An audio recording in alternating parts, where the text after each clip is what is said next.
అసెంబ్లీలో బీఆర్ఎస్ మహిళా ఎమ్మెల్యేలను రేవంత్ రెడ్డి అవమానించారంటూ నిరసనలు తెలిపారు బీఆర్ఎస్ ఎమ్మెల్యేలు. సభ నుంచి నిరసన తెలుపుతూ బయటకు వచ్చారు. నిండు సభలో బట్టి విక్రమార్క ఏ మొహం పెట్టుకుని అసెంబ్లీకి వచ్చావని అన్నారని సవితా ఇంద్రారెడ్డి కన్నీళ్లు పెట్టుకున్నారు. సవితకు జరిగిన అవమానంపై కేటీఆర్ మండిపడ్డారు. ఏ ధైర్యం చూసి ఆడబిడ్డలను అవమానించారని ఆగ్రహం వ్యక్తం చేశారు. ఆయన అధికారం ఎవరికీ శాశ్వతం కాదన్నారు. 10 ఏళ్లు అధికారంలో ఉన్నప్పుడు ఇంతలా ఏ ఆడబిడ్డను అవమానించలేదని అన్నారు కేటీఆర్. ఎప్పుడైనా నోరు జారినా వెంటనే విచారం వ్యక్తం చేశామని అన్నారు.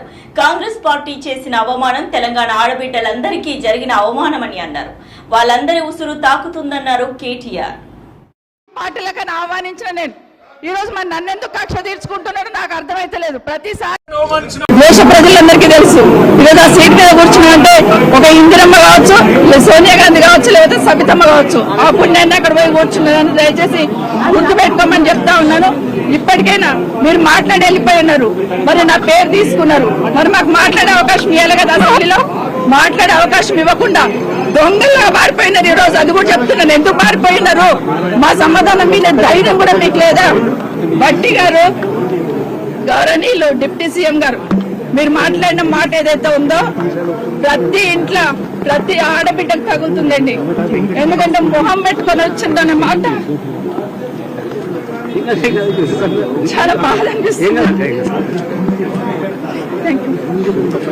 ధైర్యం నీకు ఇవాళ మా ఆడబిడ్డల్ని పట్టుకొని ఏ మొహంతో వచ్చినావని చెప్పడానికి ఉప ముఖ్యమంత్రిని నేను అడుగుతా ఉన్నా. ఏ రకంగా అంత ధైర్యంగా, ఏ రకంగా అంత ఇష్టం వచ్చినట్టు మాట్లాడే అధికారం నీకు ఎవరిచ్చింది? అధికారం ఎవరికి శాశ్వతం కాదు. 10 ఏళ్లు మేము అక్కడున్నాం. మేము ఎప్పుడన్నా అవమానించిన ఆడబిడ్డల్ని తరిక ఎన్నడన్నా ఒక్క రోజన్నా ఎప్పుడన్నా నోరు జారినా వెంటనే విచారం వ్యక్తం చేసినాం. ఇవాళ నేను కూడా ఏదో సందర్భంలో ఏకవచనంతో సంబోధించినానని చెప్పి అవతల నుంచి అభ్యంతరం వస్తే వెంటనే విచారం వ్యక్తం చేసినాం. అది కేసీఆర్ మాకు నేర్పిన సంస్కారం. మరి నీకెవరు చదువు చెప్పిండ్రో, ఎవరు సంస్కారం నేర్పిండ్రో నాకు తెలియదు, కానీ తెలంగాణ ఆడబిడ్డలన్నీ గమనిస్తున్నారు. ఇప్పటికే నువ్వు చేసిన మోసాలతో విసిగిపోయి ఉన్నారు. ఇలా మా ఆడబిడ్డలకు జరిగిన అవమానం వాళ్ళిద్దరికి ముగ్గురికి జరిగింది కాదు, ఈ తెలంగాణ ఆడతల్లులకు జరిగిన, ఆడబిడ్డలకు జరిగిన అవమానం. వాళ్ళ ఉసురు నీకు ఖచ్చితంగా